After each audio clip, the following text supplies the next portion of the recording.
tema da mensagem de hoje é o fundamento do reino. A honra é o fundamento do reino. Amém? A fundação ou fundamento de um edifício é o elemento mais importante para que ele permaneça sólido durante muitos anos. Quando você vê um grande edifício, saiba que embaixo dele tem maior investimento do que o que foi feito em cima. Sem uma fundação forte e poderosa, nenhum edifício, nenhuma casa subsiste.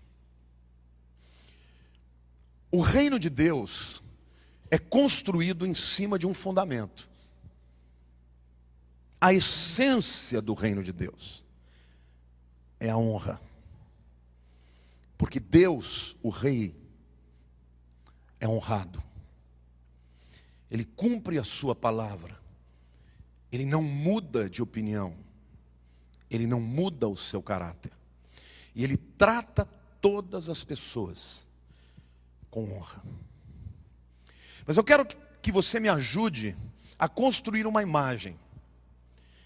Imaginemos que nós desejamos muito entrar no reino de Deus. Imaginemos então que este reino existisse em algum lugar, na terra ou no céu, mas que alguém para entrar nele tivesse que entrar por portões que estão trancados e que precisam de chaves. Quantos aqui querem entrar no reino de Deus? Hoje eu quero apresentar para vocês algumas chaves de honra que vão nos levar ao reino de Deus. Como eu disse, o reino de Deus foi erigido sobre a honra. E para entrarmos nesse reino, precisamos de chaves que abrirão portas muito importantes. E eu estou criando esta figura e esta imagem para que você saia daqui sabendo quais são as portas pelas quais você pode entrar no reino de Deus. E qual é o acesso que você terá através dessas portas. Amém? A primeira chave de honra tem a ver com a mensagem. Com a mensagem que Jesus veio e trouxe ao mundo. Portanto, a honra a esta mensagem, a mensagem da cruz, produz salvação. Ninguém entra no reino de Deus se não entrar pela porta da salvação. E a resposta a esta mensagem é uma chave. É uma chave que abre a porta para a salvação. Eu quero mostrar de maneira bem prática para vocês. Quando Jesus estava na cruz, Ele estava ladeado de 2 ladrões. Sim ou não? Era o justo entre os injustos.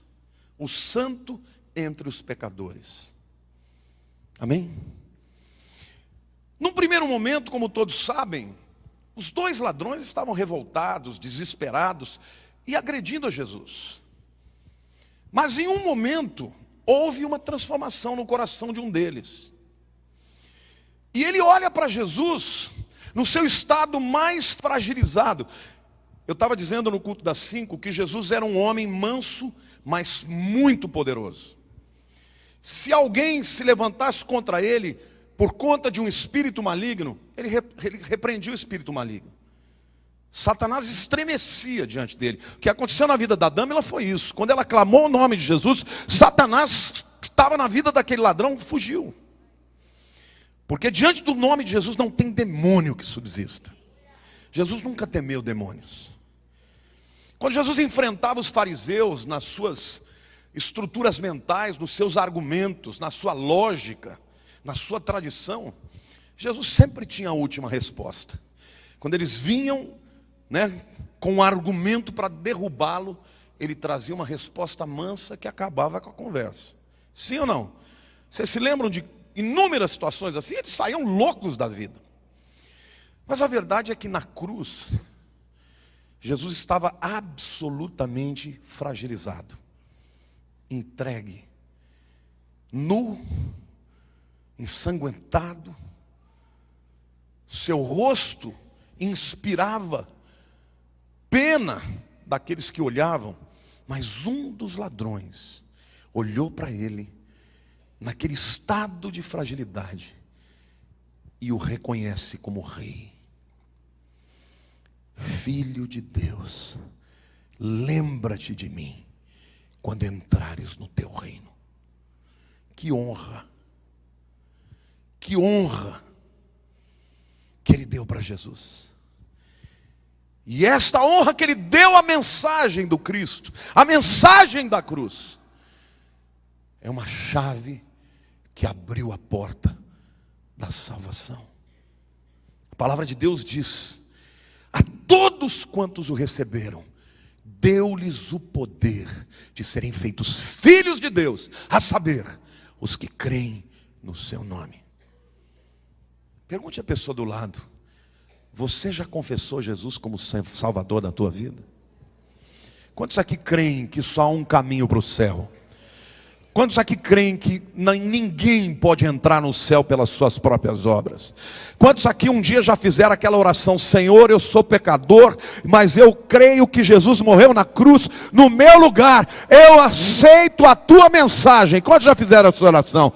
Querido, você já abriu a porta da salvação. E Jesus disse para os discípulos: ide por todo mundo e pregai o evangelho do reino. Esta é a nossa mensagem, é o nosso chamado.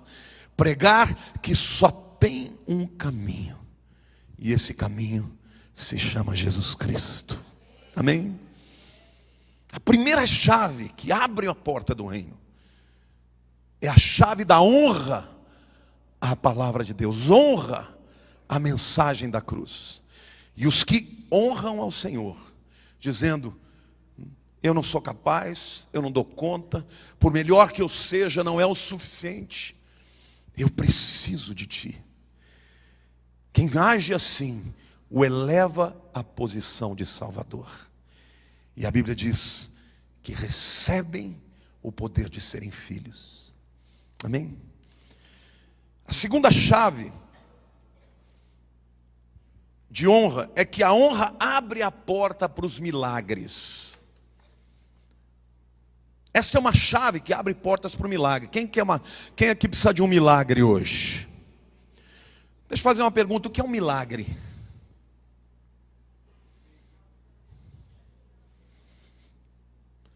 Eu ouvi alguém falando aí, é o sobrenatural, amém ou não?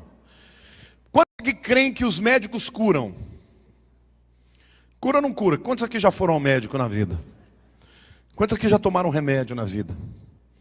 Os médicos curam, sim ou não? Só que a cura dos médicos é a cura natural. Eles se valem do conhecimento fisiológico para detectar, para dar o diagnóstico. E a ciência também desenvolve curas através da própria natureza. Os remédios vêm, na sua grande maioria, porque tem alguns que são sintéticos, vêm das plantas. Esta é uma cura. Aliás, a palavra terapia no grego significa cura. É a cura natural. Mas toda cura, toda enfermidade tem cura ou não? Não. Quantos aqui conhecem alguma enfermidade que não tem cura? E eu quero dizer algo para você: por mais que a ciência avance, sempre vai haver uma enfermidade que o homem não pode curar. O que é um milagre? O milagre é o sobrenatural de Deus entrar no natural do homem. É a impossibilidade do homem ser vencida pela possibilidade de Deus. E o Senhor me mandou dizer para você que você honra a Deus através da sua fé as promessas de Deus na sua palavra. E isso abre uma porta do milagre. Eu estou vendo aqui o pastor Francisco está ali, a Esther estava ali, né? Posso contar o seu testemunho? A Esther, domingo passado, ela veio aqui pedir uma oração por um outro problema. E eu percebi que ela conhece a Esther e o Francisco. Quando eu me converti, eu fui fazer parte da equipe que eles já faziam parte. Então somos amigos de de uma longa data, né? Quando eu vou lá no Chico para tratar de dentista, tratar dos meus dentes, a gente fica lembrando dos tempos antigos, né? Pois não, ela veio aqui pedir oração, eu orei pela vida dela, e essa semana no consultório o Chico me falou que ela saiu sem dor. Ela estava travada, ela precisou de ajuda para subir, e ela saiu sem dor. Meu querido, eu não tenho poder para fazer nada disso. Não fui eu que fiz, foi Jesus que fez. Fez por quê? Foi porque ela creu. A diferença não está em quem ora, a diferença está em quem recebe. Você está me entendendo? Você quer um milagre na tua vida, você precisa de um milagre, você precisa de uma cura, você precisa de uma porta aberta, você precisa que Deus faça um rebuliço na tua família. Querido, não é a possibilidade do homem. Porque por melhores que sejamos, nós sempre vamos enfrentar uma dificuldade maior do que a gente. Mas se você crê no que Deus falou, você recebe. Nesse momento em que eu estou falando para você, Deus está desejoso de abrir o portal do reino de Deus, que te dará acesso ao milagre que você necessita. Não vai ser do jeito que você compreende, não é do jeito que você quer, não é no teu tempo, vai ser na hora dele. Mas quem crê e honra ao Senhor na sua palavra, vai experimentar um milagre na sua vida, amém ou não? Glória a Deus, porque Deus é um Deus de honra.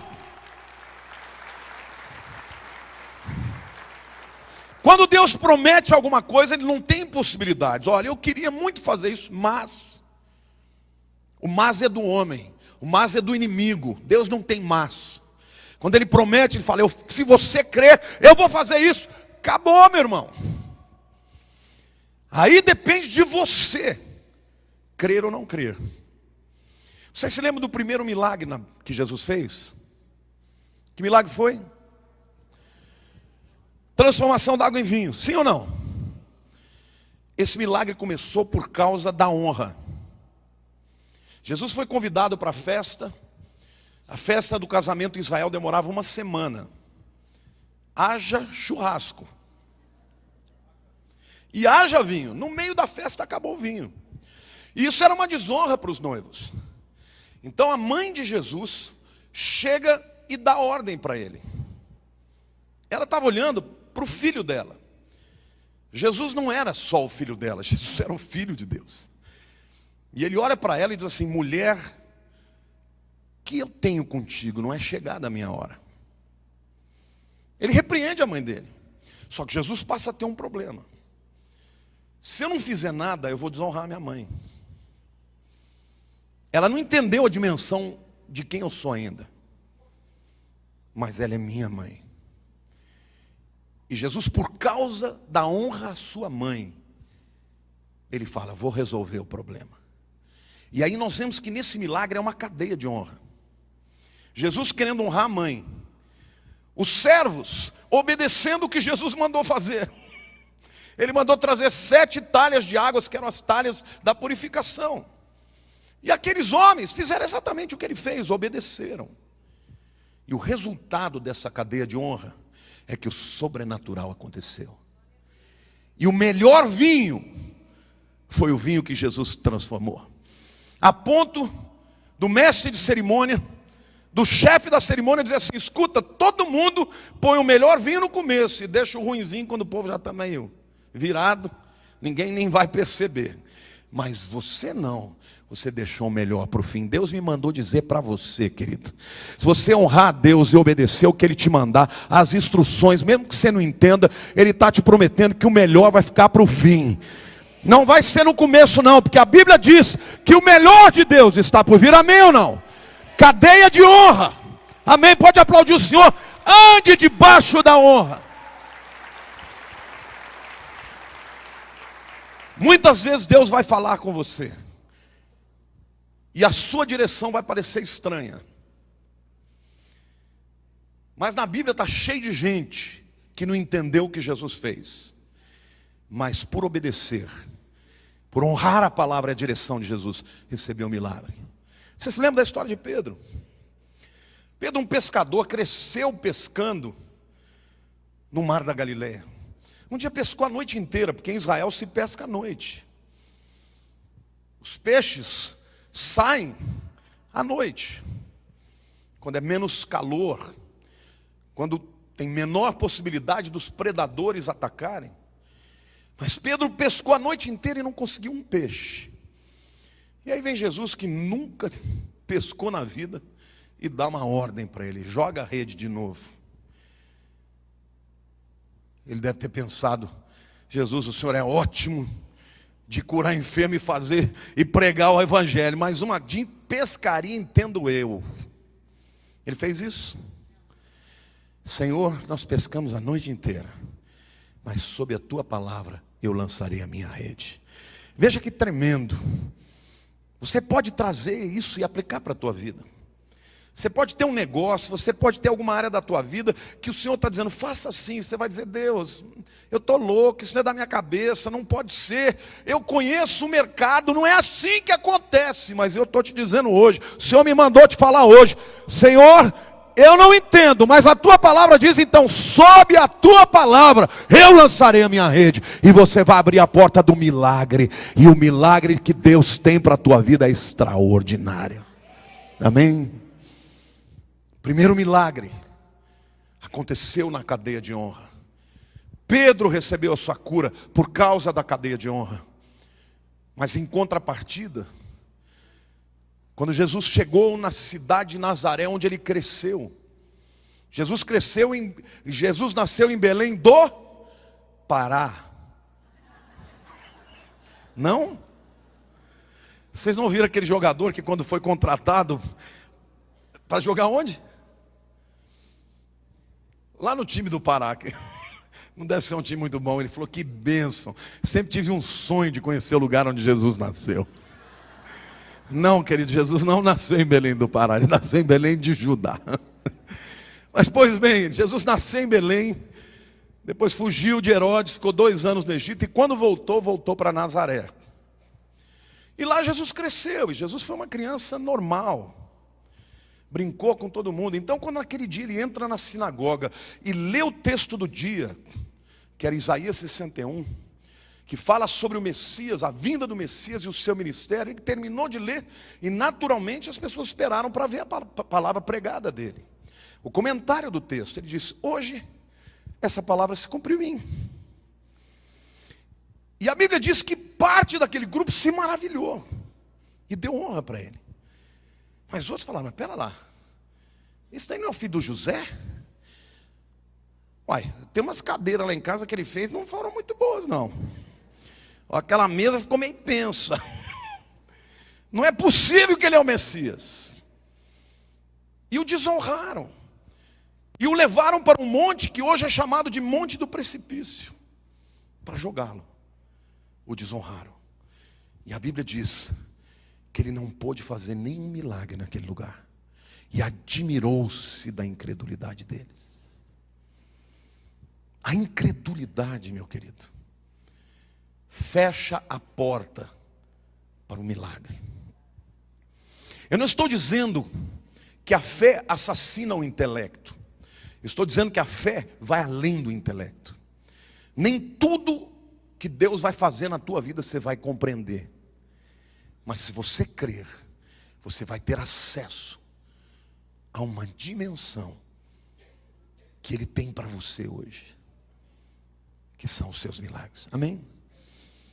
Portanto, quando você honra a palavra de Deus, crendo que o que o prometeu é poderoso para cumprir, porque Deus não muda de caráter, Deus não muda de opinião, porque nós somos voláteis, volúveis. Um dia a gente crê, um dia não crê, um dia você está bem, outro dia você está mal. Deus não tem essa história. Ele prometeu, está valendo para você hoje. Passarão os céus e a terra, mas as minhas palavras não passarão.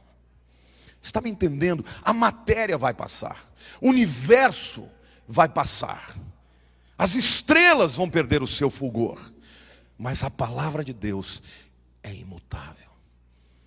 Honrar a palavra de Deus dá acesso a milagres. Às vezes o milagre demora.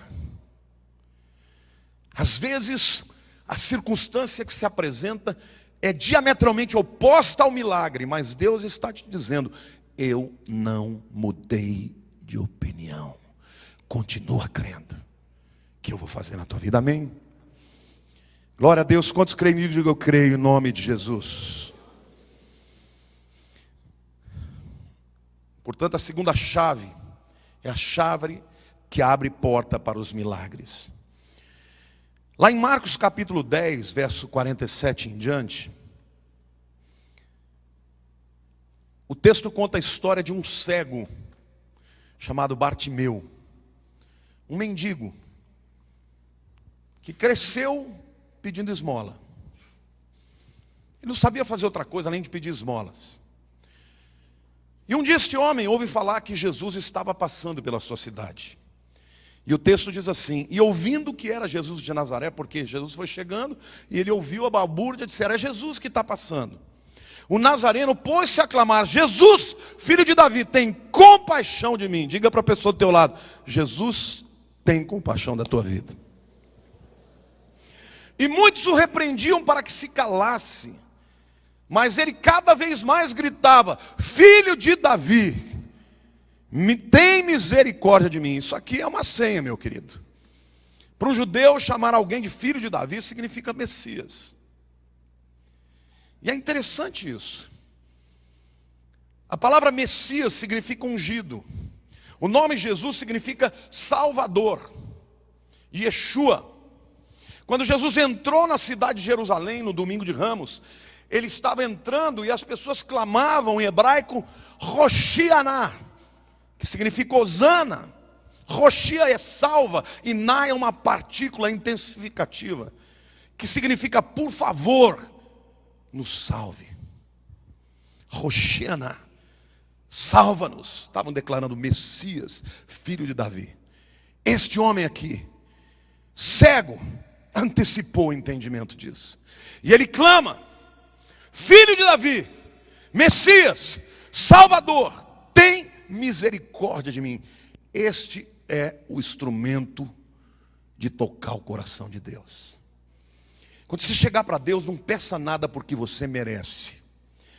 Porque se Deus puser na balança o que você merece, você vai sair pior do que você chegou. Está me entendendo? Você tem que chegar dizendo: Senhor, não é porque eu mereço, é porque o Senhor é misericordioso. Não é porque eu posso, mas o Senhor pode. Tem misericórdia. E o texto diz que houve muita oposição a ele. Cala a boca, você é um mendigo, ele é o Senhor, está passando. Quanto mais mandava ele ficar quieto, mais ele clamava, mais ele gritava. Ele falou: eu não enxergo a Jesus, eu não sei onde ele está, tem uma balbúrdia, eu vou gritar e ele vai me ouvir. Tem gente que quando vai pedir um milagre chega: Senhor, eu não mereço. Senhor, estou pedindo, mas se o Senhor não quiser fazer, também não precisa. Não vai rolar. Você quer um milagre? Berra, meu irmão. Berra até Deus ouvir. Aí tem gente que fala assim: mas Deus não é surdo. É verdade. É que nós precisamos ser histriônicos. Se você ficar muito contidinho: oh Senhor, misericórdia, pelo amor de Deus. Começa a berrar, começa a clamar, começa a pedir, começa a chorar: Senhor, eu não mereço, mas o Senhor tem misericórdia, eu preciso do milagre, eu preciso que o Senhor faça uma obra na minha vida, eu preciso que o Senhor transforme a minha casa. Pai, berra, clama. E a Bíblia diz que Jesus ouviu. E o texto diz: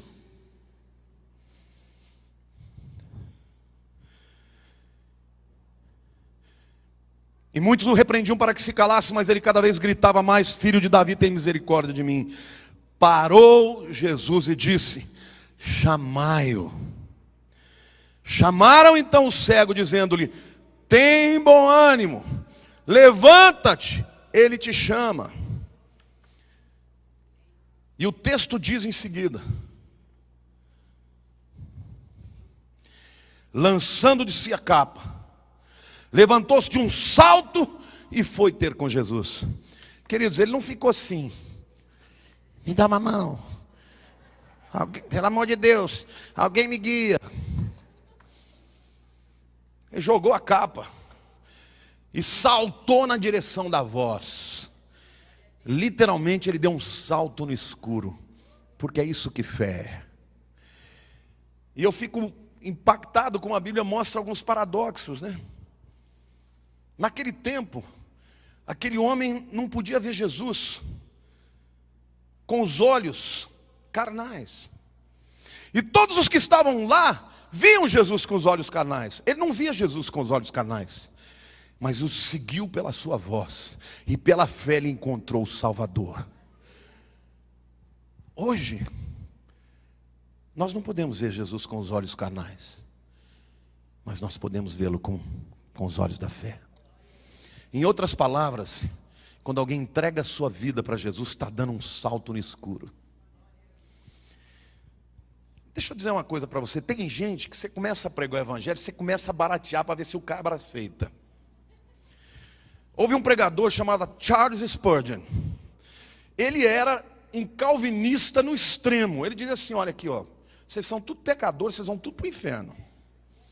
E é o seguinte, se você tiver sido predestinado, você vai aceitar Jesus hoje. Sabe o que acontecia? Milhares de pessoas aceitavam Jesus. Ele falava, para que eu vou facilitar? É a maior de todas as bênçãos que alguém pode receber. Eu vou dificultar. Aquele cego, ele saltou na direção de Jesus, com a volúpia, com a coragem de pagar um mico, de bater na cara, de tropeçar, de cair, mas ele sabia que a voz que o chamava era capaz de salvá-lo. Querido, a voz que você clama e que te clama é a voz que pode resolver o teu problema, seja ele de ordem física, espiritual, material, emocional, familiar. Clama a Ele, rasga o teu coração e vai na direção dele. Diga, Deus, eu preciso da tua bênção. Está me entendendo ou não? Isto é honra para o Senhor. Jacó, quando teve um encontro com o anjo do Senhor, que é Jesus, ele teve uma luta corpórea com ele por uma noite inteira. E falou, o Senhor não vai sair, eu te respeito, te admiro, a bênção está em você, mas daqui você não vai sair sem me abençoar. E o anjo do Senhor, que era Jesus, que não é um anjo, né? Porque a palavra anjo significa mensageiro, falou, eu preciso ir porque o sol está nascendo. Não sai daqui se não me abençoar primeiro. E ele tocou em Jacó. E olha, querido, o nome Yaakov, Akev no grego significa salto ou calcanhar. E a palavra Yad é mão. Então, portanto, Jacó significava o que nasceu com a mão no calcanhar do irmão. Por isso o suplantador já nasceu querendo passar o outro para trás. Deus mudou o nome dele para Israel. E no nome Israel, querido, você tem a letra de todos os patriarcas. O Yod de Yaakov, o Shin de Sara, o Resh de Rebeca e Raquel, o Aleph de Abraão e o Lamed de Lia ou Leia. Um homem que nasceu querendo tomar dos outros, mas que foi transformado no homem que trouxe sobre si, sobre os seus descendentes, a bênção de todos os patriarcas de fé. Por quê? Porque ele desejou e batalhou pela sua bênção. Diga para o irmão do teu lado, você quer um milagre, meu querido? Você tem que dar um salto de fé. Você tem que andar na direção do Senhor, sem enxergar os caminhos, somente ouvindo a sua voz, amém ou não? E Deus me manda te dizer que Ele vai fazer milagres hoje, sim. Para envergonhar o diabo, sim. Vai fazer um rebuliço na tua casa, sim. Vai transformar teu casamento, sim.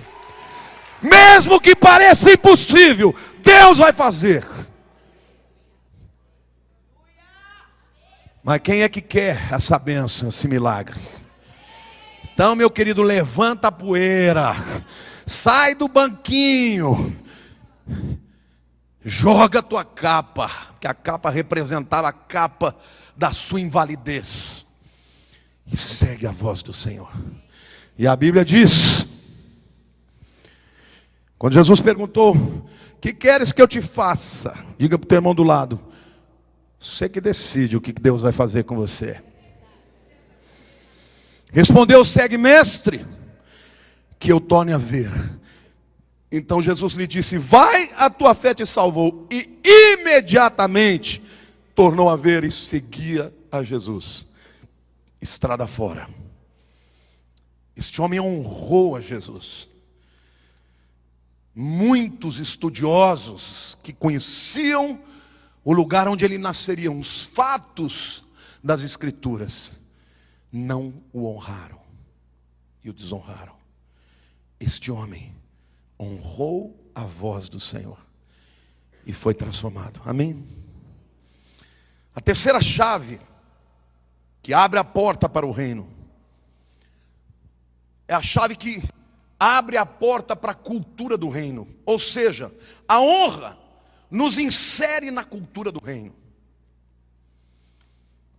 Todo reino tem uma cultura. Você é brasileiro. O mundo conhece o brasileiro por ser alegre, por ser cordial, né? Mas também por ser corrupto. Leva vantagem. Isso faz parte da cultura.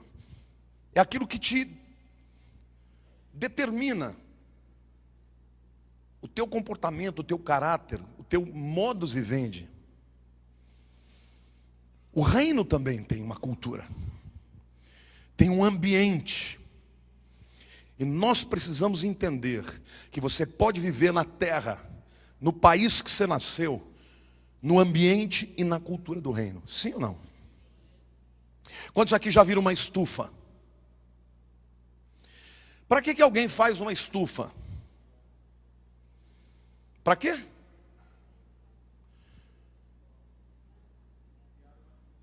Para criar uma atmosfera. Uma atmosfera o quê?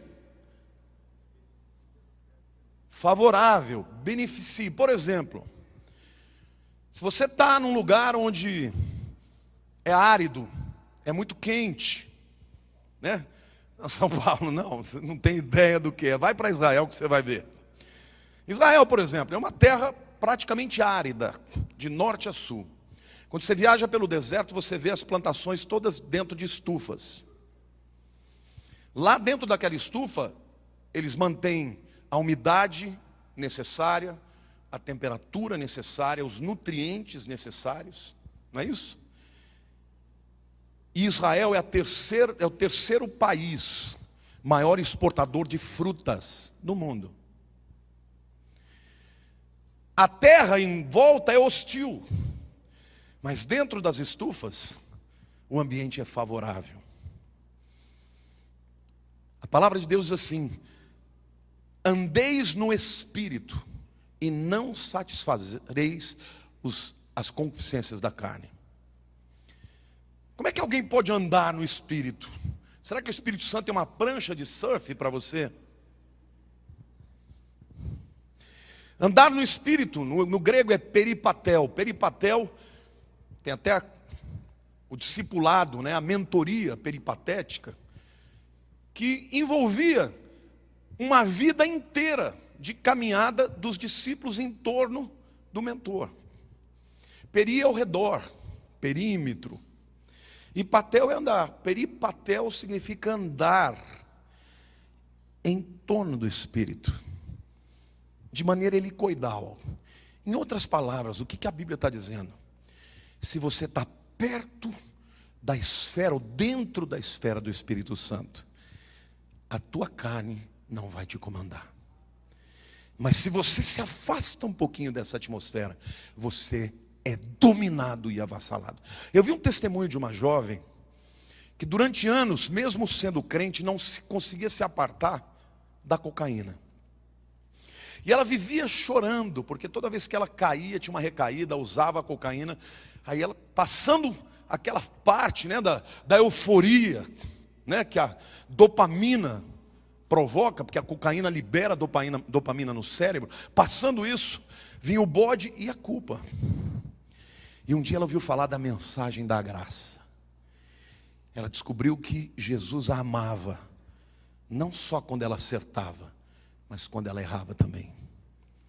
Que Jesus amava todos os momentos, quando ela estava em cima, quando ela estava embaixo. E aquela mensagem foi tão poderosa na vida dela, que ela foi liberta. E ela disse: depois que eu entendi o amor de Jesus por mim, nunca mais a droga me pegou. Deixa eu te dizer hoje, querido, Jesus te ama tanto, que Ele deu a vida por você. Não tem nada que Ele tenha que fazer que Ele não faça. Aliás, Ele não vai fazer mais nada, porque Ele já fez tudo. Agora está na tua vez. Agora it's your turn, está na sua hora. É você que vai decidir se você vai se apropriar desta chave e vai entrar na atmosfera do reino para viver uma vida de vitória, ou se vai deixar o inimigo te vencer dia após dia. Quantos aqui querem entrar na atmosfera do reino e dizer: eu quero andar na atmosfera do reino de Deus? Amém? Diga para a pessoa do teu lado: a carne não vai te vencer. Diga: tome essa chave, meu irmão. Entre na presença do Espírito Santo. Mas como é que eu entro nessa atmosfera do Espírito? Será que é uma coisa assim por osmose? Eu entro na igreja e já... aleluia, já sai falando em língua. Não é por natural. O natural é o contrário. O natural não é louvar, é murmurar. Sim ou não? Diga para a pessoa do teu lado: você gosta de murmurar? Diga: isso é natural.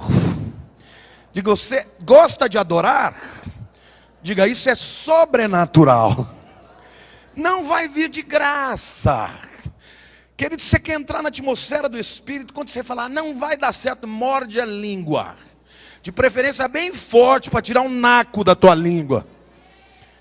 Que aí pelo menos você vai pensar de falar bobagem. Querido, você não vai entrar na atmosfera do Espírito se não for pela adoração. A Bíblia diz: enchei-vos do Espírito. E aí explica como? Como? Falando entre vós em salmos, e hinos e cânticos espirituais. Quer estar cheio do Espírito? Louve a Deus. Quer estar cheio do Espírito? Adore ao Senhor. Quer estar cheio do Espírito? Leia a palavra em voz alta e diz: isso é para a minha vida. Quer entrar cheio, estar cheio do Espírito Santo? Encha-se do Espírito, Ele está dentro de você. Mas antes você tem que se esvaziar. É você quem decide.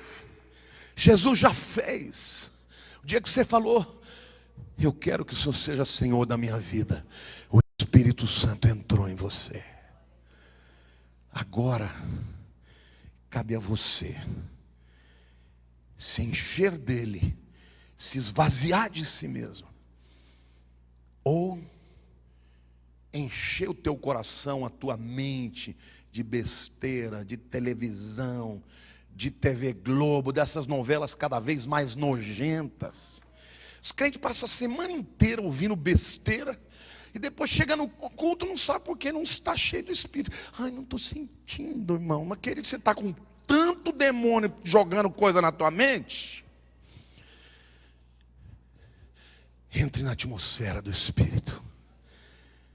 Você está triste, está batido, bota essa cara no pó e vai chorar. Diga: Deus, eu estou com saudade.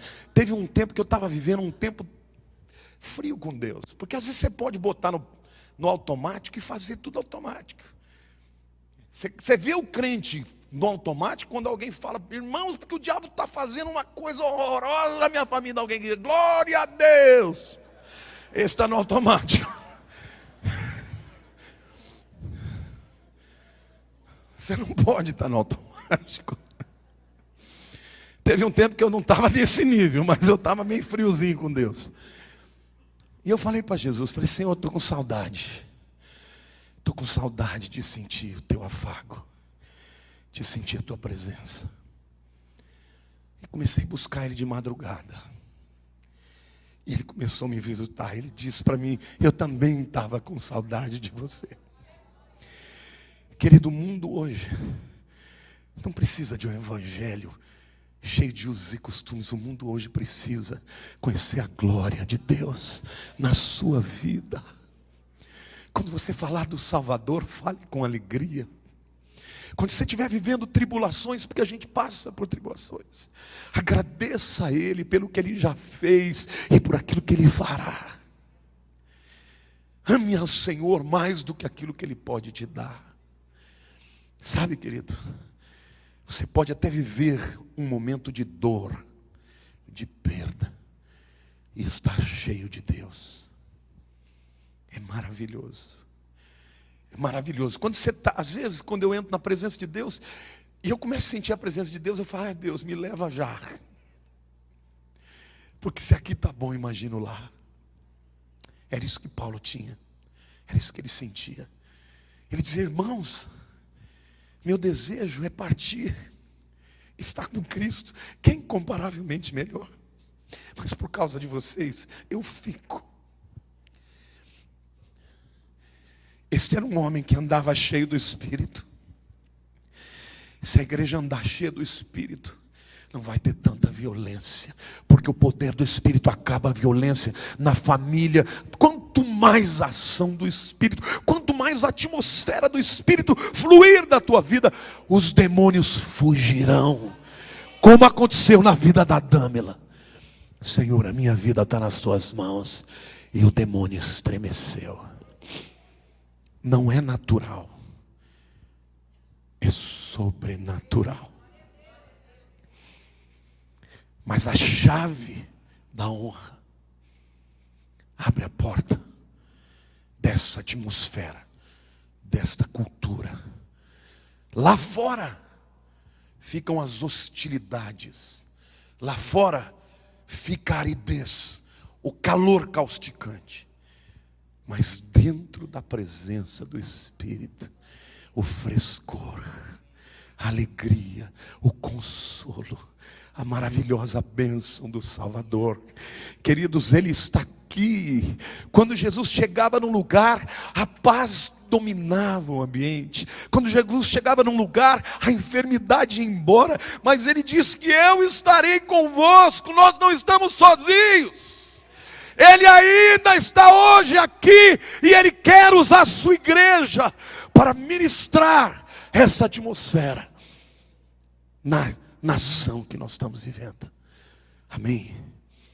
E eu quero terminar essa palavra dizendo que a honra é uma chave poderosa que te leva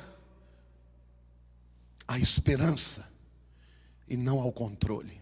Aliás, a honra é oposta ao controle. Você se sente uma pessoa controladora? Quantos aqui se sentem controladores? A pessoa controladora é uma pessoa que, se alguma coisa sair das mãos dela, ela desespera. Sim ou não? Se não puder resolver tudo, saiu da tua mão, você já começa a pirar.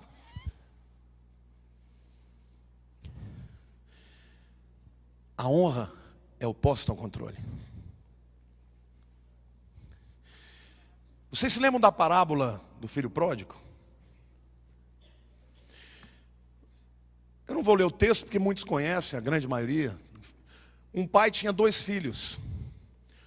E um dia, sem mais, sem menos, o filho mais novo chega para o pai e diz: pai, dá minha parte da herança que eu quero ir embora. E o pai fala: mas filho, aconteceu alguma coisa? Não, eu só quero a minha parte, eu não quero mais ficar aqui. Quero ser independente. E o pai deu.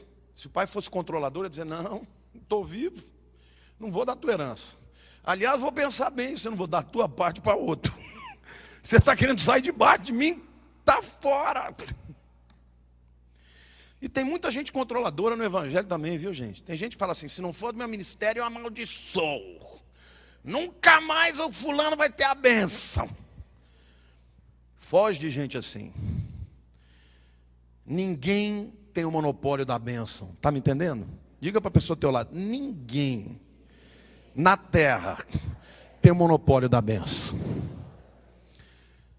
Mas aquele pai não disse, tudo bem, filho, eu vou te dar. E ele foi, vocês conhecem a história, gastou tudo que tinha, que não era pouco,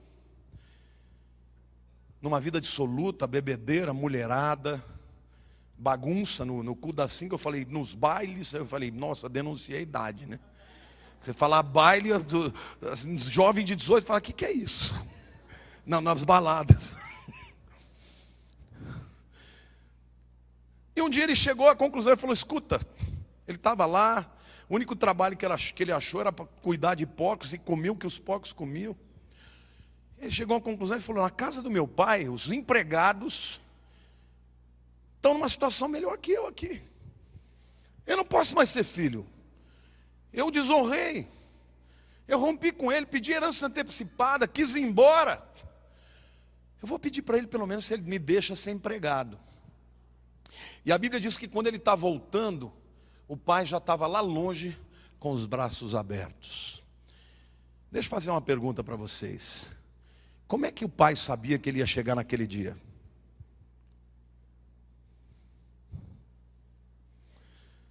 Ele não sabia. Mas ele ficava todos os dias esperando o dia da volta do filho. Vocês percebem a diferença? Controle e esperança. Se o teu filho está desviado, não puxe os seus cabelos. Entrega ele para o Senhor. E esteja pronto, de braços abertos, para o dia dele voltar. E o filho, quando vem vindo, o pai corre na direção dele. E você vê o protocolo da honra. O filho vem com roupas surradas, o pai põe roupas limpas sobre ele. O filho vem descalço com pés sujos, refletindo o estado da caminhada da sua vida. E o pai coloca sandálias sobre ele. O filho não tinha nada na mão, e o pai coloca o seu anel de filiação no seu dedo desnudo. E chama os servos e diz, imolem o novilho cevado, a vaca mais gorda, porque eu quero dar um churrascão. O meu filho estava perdido e foi achado. Eu amo esse texto, sabe por quê, querido? Porque filho é assim. Não existe ex-filho, existe ex-marido, existe ex-esposa, existe ex-presidente, existe ex-rico, ex-pobre, ex-qualquer coisa. Mas filho é filho para o resto da vida. E o pai honrado diz para o filho, filho, você é meu filho, sempre foi e sempre será. Quando eu olho para esse texto, eu percebo o protocolo da honra. A honra não é controladora. Até Deus, que tem todo o poder do mundo e detém o poder do mundo sobre a sua mão, Ele controla tudo, mas Ele te dá o livre-arbítrio de escolher. Quantos aqui um dia falaram, eu quero Jesus na minha vida? Alguém te obrigou a fazer? Alguém botou uma garrucha na tua cabeça? Foi de livre e espontânea vontade? O Espírito Santo só ficou do lado, chavecando, dizendo, vem, vem porque eu te amo, vem porque eu quero te levar para uma bênção, vem. Mas um dia você falou, ninguém podia fazer isso por você, nem teu pai, nem tua mãe, nem teu pastor. Um dia você falou, eu quero. E na hora que você falou, eu quero, pum, houve uma explosão de festa nos céus. Porque a Bíblia diz que uma alma vale mais do que o mundo inteiro. Quantos aqui já fizeram essa oração de entrega? Deus não te obrigou a fazê-lo. Você fez porque quis. Amém. A esperança do Pai o fez esperar pela bênção. Quantos aqui precisam de milagre hoje? O Pai já te abençoou com toda sorte de bênçãos nas regiões celestes. Como é que você adentra a esta esfera, a esta dimensão, a esta cultura, a esta bênção, a este milagre? Você adentra usando as chaves da honra, honrando ao Senhor, crendo na mensagem de salvação, honrando ao Senhor, crendo na sua palavra, crendo que passarão os céus e a terra, mas as minhas palavras permanecerão. Honrando ao Senhor, não agindo pelos métodos humanos, que são métodos de desonra, de articulações humanas, de competições, onde um para ganhar, o outro tem que perder. Querido, Deus tem para você uma bênção, que você não vai ter que derrubar ninguém para você ser levado à honra. Quando Deus põe a mão, ninguém perde, todos ganham. Às vezes, entrar pela porta da salvação não é tão difícil. Às vezes, é mais difícil permanecer cheio do Espírito. Mas sabe por que é bom servir ao Senhor? Porque às vezes os homens, quando a gente falha, eles riscam a gente da vida deles. Jesus não faz isso. Ele nunca vai riscar um filho seu do livro da vida. Sabe por quê? Porque Ele morreu pelos nossos pecados. E por maiores que sejam, mais volumosos que sejam os nossos pecados, onde abundou o pecado, superabundou a graça. Ele sempre estará de braços abertos para te receber. Senhor, nós exaltamos o Teu nome e reconhecemos, ó Deus, a nossa necessidade extrema de sermos alcançados, transformados, fortalecidos. Abre os olhos da Tua igreja, que a nossa visão seja a visão no reino do Espírito, para que nós enxerguemos as Tuas promessas, meu Deus. Que nós não andemos pelo entendimento ou pela razão humana, mas pela Tua palavra. Ajuda-nos, ó Deus, a sermos como os heróis da fé, como Pedro, um homem cheio de defeitos, mas que disse: sob a Tua palavra, coberto pela Tua palavra, respaldado pela Tua palavra, eu lançarei a minha rede. Deus tem misericórdia do Brasil. Nós declaramos, Senhor, de todo o nosso coração, que Tu és Senhor da nação brasileira. E nós Te pedimos misericórdia, que as portas permaneçam abertas para a pregação do Teu Evangelho. Senhor, nós Te pedimos que o Senhor liberte as almas encarceradas, os feridos. Liberta, Senhor, os amarrados pelo inimigo. Liberta, Senhor, os que não têm esperança. Liberta, Senhor, os que estão cativos na droga, no vício, no sexo. Os que estão amarrados, ó Deus, por uma autoimagem negativa. Libera o Teu Espírito. Traz, ó Deus, o Teu Espírito de vida, de cura, de libertação, de consolo. Fortalece os joelhos trôpegos. Que ninguém saia daqui hoje como entrou. Deus, eu não tenho poder algum de manipular ninguém, e nem quero, mas eu quero que a Tua palavra venha trazer o fogo que estava apagando na vida dos Teus filhos, Senhor, e que eles saiam daqui hoje firmes na Tua promessa, ancorados pela esperança que há no nome poderoso de Jesus. E que a graça maravilhosa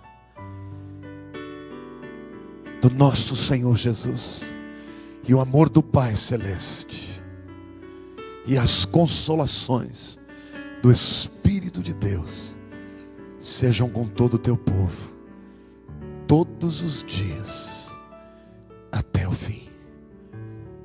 Amém. Honrem o Senhor. Deus abençoe, uma grande semana para todos.